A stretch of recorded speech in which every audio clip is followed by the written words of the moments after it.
Hello दोस्तों, कैसे हैं आप लोग। तो दोस्तों, आज की इस वीडियो में हम जानेंगे कि कोको कोला फैक्ट्री में कैसे बनाई जाती है। दोस्तों, दुनिया भर में कोको कोला और पेप्सी के बीच हमेशा से कंपटीशन रहा है, लेकिन कोको कोला हमेशा से इस रेस में आगे रही है। हर दिन दुनिया भर में लोग 1 अरब 60 करोड़ से भी ज़्यादा कोको कोला खरीद लेते हैं।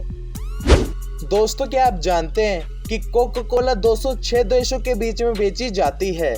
तुलना की जाए तो उनमें से लगभग 193 कंट्रीज मेंबर्स हैं।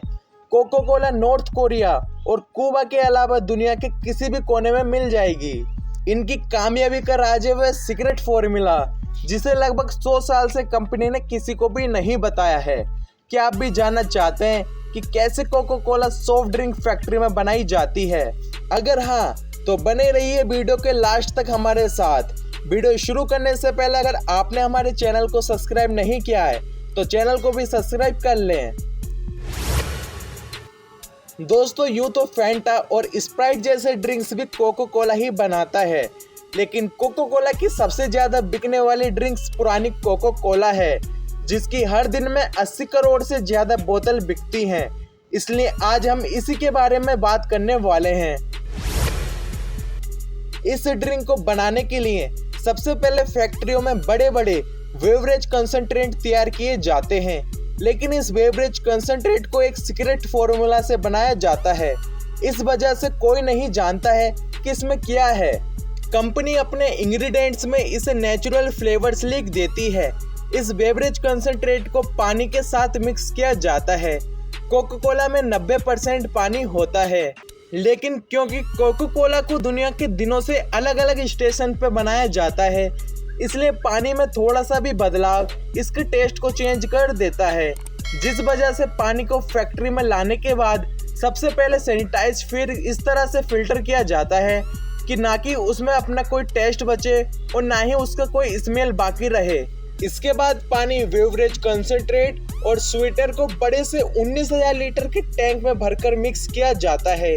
कोको कोला अपने ड्रिंक में स्वीटनर के तौर पर चीनी की जगह फ्रुक्टोज कॉर्प सिरप का इस्तेमाल करता है, जो कि चीनी से सस्ता पड़ता है। इस टैंक में इन चीज़ों को तब तक मिक्स किया जाता है जब तक मिक्सचर से स्वीटनर का लेवल 50% तक नहीं हो जाता है। आगे बॉटलिंग लाइन में इस मिक्सचर में फिर से पानी ऐड किया जाता है। अब इसे 5.5 गुना तक डाइल्यूट किया जाएगा। डाइल्यूट होने के बाद एक क्लोज सिस्टम में ड्रिंक के अंदर कार्बन डाइऑक्साइड भी भरी जाएगी ताकि इन्हें कार्बोनेट किया जा सके, लेकिन अभी काम खत्म नहीं हुआ है। कोको कोला की इस ड्रिंक को अभी बोतल में पैक किया जाना बाकी है। इसके लिए हमें एक दूसरी फैक्ट्री में चलना पड़ेगा, जहां पर इन बोतलों को तैयार किया जाता है। कोको कोला को 3 मुख्य तरीके से पैक किया जाता है: ग्लास बोतल्स, एल्यूमिनियम कैंस और प्लास्टिक बोतल्स। दुनिया की 50% कोको कोला आपको प्लास्टिक की बोतल्स में ही मिलेगी। इन प्लास्टिक की बोतलों को पॉलीथिलीन प्लास्टिक से बनाया जाता है, जिनको पेट बोतल्स भी कहते हैं। इन बोतल को सबसे पहले इंजेक्शन मोल्डिंग मशीन में प्री फॉर्म में बनाया जाता है। ये बोतल अभी बोतल की तरह नहीं बल्कि एक टेस्ट ट्यूब की तरह लग रही होंगी, लेकिन अगर आप ध्यान से देखेंगे तो आप देख पाएंगे कि बोतल का ऊपरी हिस्सा बनकर तैयार हो चुका है। इस हिस्से में ही सपोर्टिंग लेग है। सपोर्टिंग लेग की मदद से यह बोतल आगे की लाइन में चली जाएंगी। प्री फॉर्म से एक ऐसे गुब्बारे की तरह होते हैं जिन्हें फुलाकर बोतल के साथ में बनाया जा रहा है, लेकिन ये प्री फॉर्म्स काफ़ी हार्ड होती हैं, इसलिए इन्हें फुलाने से पहले इन्हें हीटर में 115 डिग्री सेल्सियस पर गर्म किया जाता है। इसके बाद ये नरम हो जाती हैं और गियर से इन्हें सपोर्टिंग लेग से पकड़कर आगे ले जाते हैं। मोल्डिंग फॉर्म्स में पहले से ही बोतल के सांचे तैयार होते हैं, जिसमें एक मशीन इन्हें प्री फॉर्म्स में डालती है और प्रेशराइज एयर की मदद से बोतल एक्सपेंड करती हैं। इन बोतलों को ठंडक करने के लिए इन सांचों में कूलिंग की व्यवस्था होती है। साथ में हर बोतल बनने के बाद उनकी फोटो भी ली जाती है, जिसे एक सॉफ्टवेयर एनालिसिस करता है। अगर बोतल सही नहीं बनी है तो उसे लाइन से हटाकर रिसाइकलिंग के लिए भेजा जाता है। अब तैयार हुई बोतल वापस से फिलिंग स्टेशन के लिए रवाना हो जाती हैं। फिलिंग रूम में प्रेशराइज्ड कोको कोला को इन बोतलों में डालना काफ़ी मुश्किल रहता है, इसलिए सबसे पहले इन बोतल के प्रेशर को एडजस्ट करते हैं। इसके बाद ही इन ड्रिंक को इंजेक्ट किया जाता है। फिलहाल इन बोतलों में ढक्कन नहीं लगा होता है, जिसकी वजह से ये बोतल बाहर आ सकती हैं। इससे बचने के लिए फिर से बोतलों को डीप्रेशराइज किया जाता है।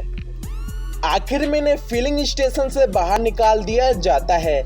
हर मिनट तकरीबन 800 से भी ज़्यादा बोतल फिलिंग स्टेशन से बाहर आ जाती हैं, जिसके बाद इन पर मशीन की मदद से ढक्कन लगा दिया जाता है। इन बोतलों को 3 किलोमीटर लंबे कन्वेयर बेल्ट से बने रास्ते में एक जगह से दूसरी जगह पर ले जाया जाता है। आखिर में यह बोतलें लेवलिंग स्टेशन तक पहुंचती हैं, जहां पर मशीन इन्हें इनकी कैप से पकड़ लेती है। दूसरी तरफ एक ऑटोमेटेड सिस्टम इन पर लेवल लगा देता है। अब एक के बाद एक 6 लेयर में इन बोतलों को खड़ा किया जाता है और इसके बाद इन्हें चारों ओर एक प्लास्टिक से पैक कर दिया जाता है। जब 1886 में कोको कोला की शुरुआत हुई थी, तब आप मेडिकल शॉप की फाउंटेन मशीन से ही सिर्फ कोको कोला को खरीद सकते थे। उसके बाद कंपनी ने बोतलों में भी इसे बेचना शुरू कर दिया, लेकिन सिर्फ एक परेशानी थी, बहुत से लोग कोको कोला की नकल कर रहे थे, जिसकी वजह से इसकी खरीद पर काफ़ी असर पड़ रहा था। 1916 में कोको कोला ने अपनी आइकॉनिक ग्लास बोतल की शुरुआत की। इन बोतल को डिज़ाइन करते वक्त डिज़ाइनर को इस तरह की बोतल डिज़ाइन करने के लिए कहा गया, जिसे अंधेरे में छूने या फिर इसके टूटे टुकड़ों से भी पता लग जाए कि ये कोको कोला की बोतल है। फिर इसके बाद इस डिज़ाइन को पेटेंट करा लिया गया, ताकि कोई और कंपनी इन बोतल्स को बना ना सके।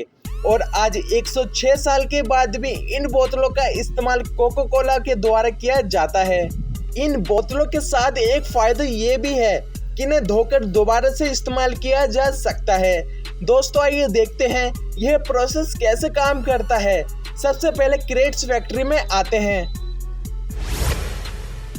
जहां पहले इन्हें क्रेट से अलग करके बोतल्स को गर्म पानी में धो दिया जाता है। अब इन बोतलों को वॉशर में भेज दिया जाता है। इन वॉशर में यह बोतल 18 मिनट तक रहती हैं, जिसमें सबसे पहले बोतल के अंदर से गंदगी को अलग किया जाता है। फिर इन बोतलों से सभी तरह के लेवल्स को हटाया जाता है। इसके बाद अच्छी तरह से धोने के बाद फिल्टर रूम में भेज दिया जाता है, जहां पर फिर से इनमें कोको कोला भरी जाएगी। इसमें इतनी तेजी से ड्रिंक को भरी जाती है कि इसके टूटने का हमेशा से ही खतरा रहता है। इसके कारण इन फिलर रूम में मेटल गार्ड लगा दिए जाते हैं, जो कि इन बोतलों को बाहर गिरने से रोकते हैं। बोतलों में भरे जाने के बाद अगला नंबर आता है इसमें पेपर लेवल को सजाने का। इसके बाद मेटल की एक कैंप लगाकर इन्हें सील कर दिया जाता है। हर एक कोको कोला के गिलास को लगभग 15 बार इस्तेमाल किया जा सकता है, जिसके बाद कंपनी ने रिसाइकिल कर लेती है। कंपनी की इस रीयूज और रिसाइकिलिंग के कारण पर्यावरण को भी काफ़ी कम नुकसान होता है। साथ में कंपनी को भी काफ़ी कम भारी बोतलें बनानी पड़ती हैं। दोस्तों, इस तरह कंपनी अपने प्रोडक्ट्स को बनाकर बेचती है। क्या कोको कोला की कंपनी अपने सीक्रेट इंग्रेडिएंट्स को दुनिया के सामने लेकर आएगी? शायद कोई भी नहीं जानता और हमें भी नहीं पता है, लेकिन उम्मीद करते हैं कि आपको यह जानकारी पसंद आई होगी। दोस्तों, ऐसे ही और नॉलेजफुल वीडियो देखने के लिए हमारे YouTube चैनल को जरूर सब्सक्राइब करें। चलिए दोस्तों, मिलते हैं नेक्स्ट वीडियो में, तब तक के लिए बाय बाय।